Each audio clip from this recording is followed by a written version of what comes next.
Okay, so today we're going to discharge a member from a program. So as always with all of our YouTube training videos, we are going to be in the fake system training residential program because we don't want to use a live program with a live individual that's going to be going out.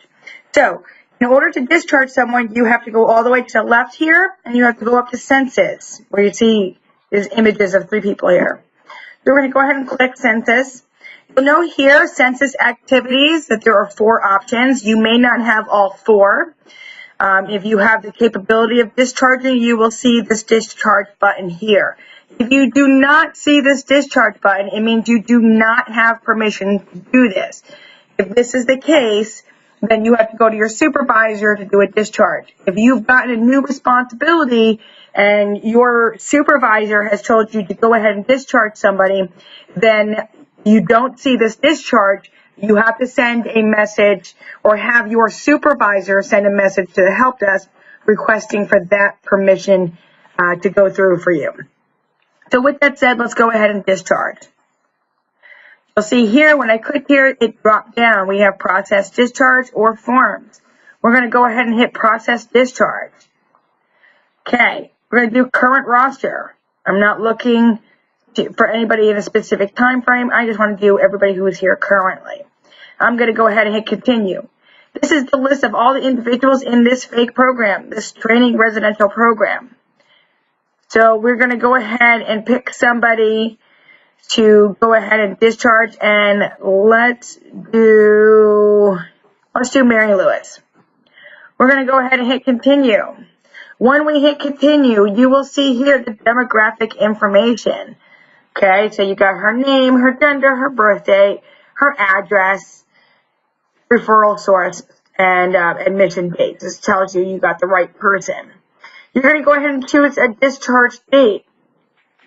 Okay, you can go back to any date prior to today and prior. You can't do a future date. So as you can see here, as I scroll down, the last date that I can choose is actually today. Today is 7/9/2018, and 7/9/2018 is the last date I can choose. But I can go all the way back to the beginning of last month. We really should be discharging people in a very timely way, so we really shouldn't be discharging someone 2, 3, 4, 5 months after the fact.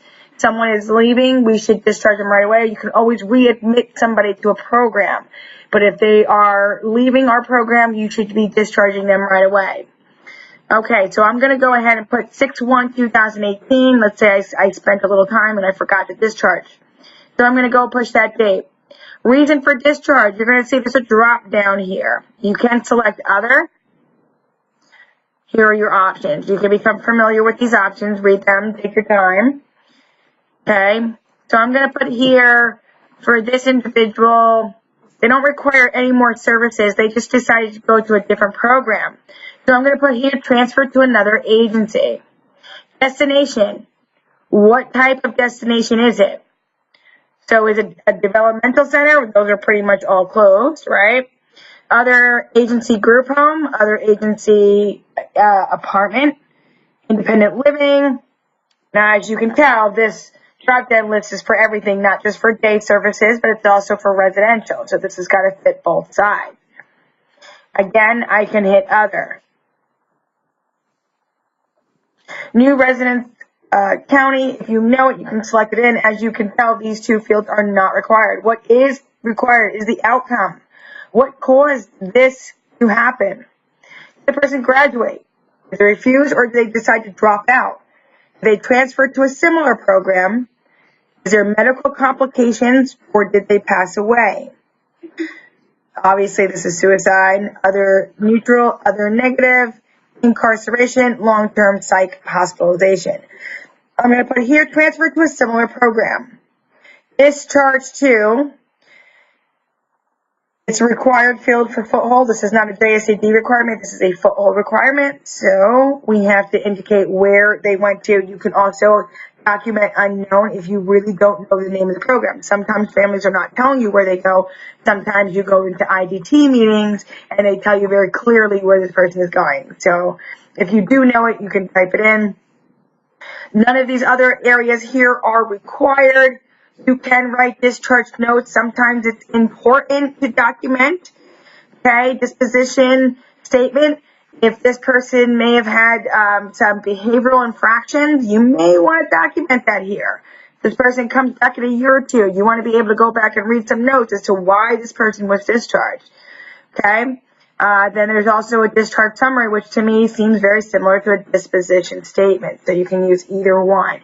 But again, if there's something very pertinent that you want to document here to the reason, you want to go ahead and put that here.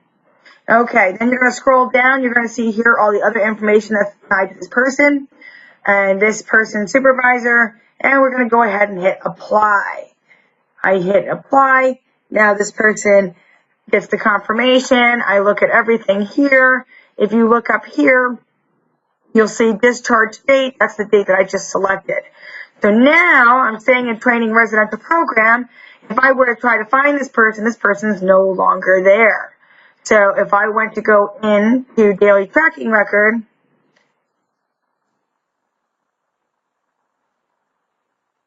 they are no longer on this list. Okay, if I did roster archives, the screen just blinked, and you're going to see a different list of names. These are all the individuals that have been discharged from the program. And that is how you process a discharge.